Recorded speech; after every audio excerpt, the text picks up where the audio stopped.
नमस्ते। आज 28 फेब्रुअरी 2022 तदनुसार 16 फागुन 2078 सोमबार। आज हामी माथिल्लो कोठाबाट हेर्नेछौँ। आजको शीर्षक छ हराएकालाई खोज्नु। आज हामी परमेश्वरको वचन लुका 19 को 1 देखि 10 सम्म पाठ गर्नेछौँ। जब येशू त्यस ठाउँमा आइपुग्नुभयो तब उहाँले मास्तिर हेरेर तिनलाई भन्नुभयो, ए जखायस, चाँडो ओर्लेर आऊ, किनभने आज मलाई तिम्रो घरमा बस्नु परेको छ। तिनी झट्टै ओर्लेर आए अनि खुसी साथ उहाँको सत्कार गरे। जब मानिसहरूले यो देखे तिनीहरू सबै यसो भनेर गनगनाउन लागे, उनी पापीको घरमा पाउन लाग्न गए।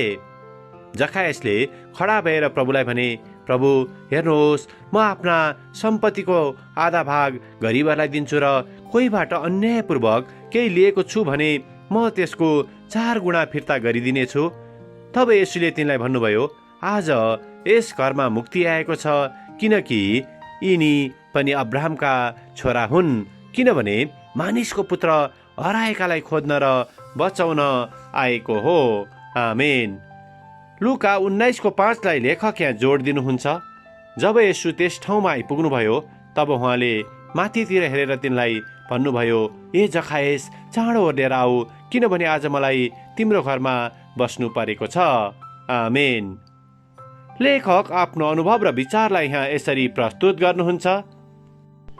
केही वर्ष अघि म र मेरो परिवार इङ्ल्यान्डमा भएको क्याम्ब्रिज विश्वविद्यालयको वार्षिक परीक्षाको समयमा त्यहाँ थियौँ। जब हामी त्यस विश्वविद्यालयतर्फ जाँदै थियौँ, आफ्नो हात माथि शिरमा राखेर बस्दै गरेको एकजना विद्यार्थीलाई मैले देखेँ। त्यहाँ गएर उनलाई सान्त्वना दिउँ कि भनेर विचार गरेँ, तर म हिचकिचाएर सङ्घर्ष गर्दै थिएँ। सङ्कटको समयमा मौनतापूर्वक उनलाई समर्थन जनाउने कुराले केही भिन्नता आउला भन्दै म त्यहाँबाट जाँदै थिएँ। मलाई यो कहिले थाहा हुने थिएन, तर उनी नजिक नगएर सँगै नबस्ने कुरामा मलाई पछुतो हुने थियो। जीवनमा धेरै पटक मलाई खोज्ने कोही होस् भनेर मैले इच्छा गरेँ। केही हप्ता अघि मेरी आमाको मृत्युपछि बिहानको आराधनाको समयमा म दुखित थिएँ। कसैले के म ठिक छु भनेर सोधोस् भनेर चाहेँ, किनभने त्यो क्षण कठिन थियो।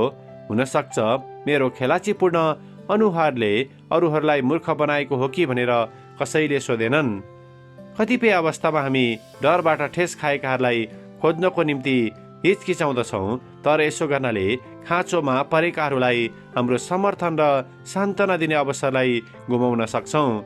पुनः यसो आफै अरूहरूलाई स्वीकार र चङ्गाई लिएर खोज्दै आउनुभयो। चोट खाएका मानिसहरू कहाँ पुग्न मेरो निम्ति सहज होइन। यसुले प्रस्तुत गर्नुभएको साहसिक उदाहरणहरूलाई पछ्याउने म प्रयास गर्छु। व्यक्तिगत सम्बन्धले चाहिँ कुनै पनि जोखिमको भारलाई कम गर्न सक्छ भनी म विश्वास गर्दछु। आमेन। आजको विचार, अरू व्यक्तिहरूको सामु परमेश्वरको प्रेम र सान्त्वनालाई प्रस्तुत गर्नु जोखिम नै भए पनि महत्त्वपूर्ण छ। प्रार्थना। प्यारो प्रभु येशू, हाम्रो वरपर ती जो एक्लो र आघात भएका छन् उनीहरू कहाँ नहिचकिचाइकन पुग्न हामीलाई सहायता गर्नुहोस्, येशूको नाउँमा। आमेन।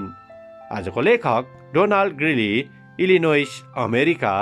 आजको प्रार्थनाको विषय, जो मद्वारा सान्त्वना पाउनलाई पर्खिरहेका छन्।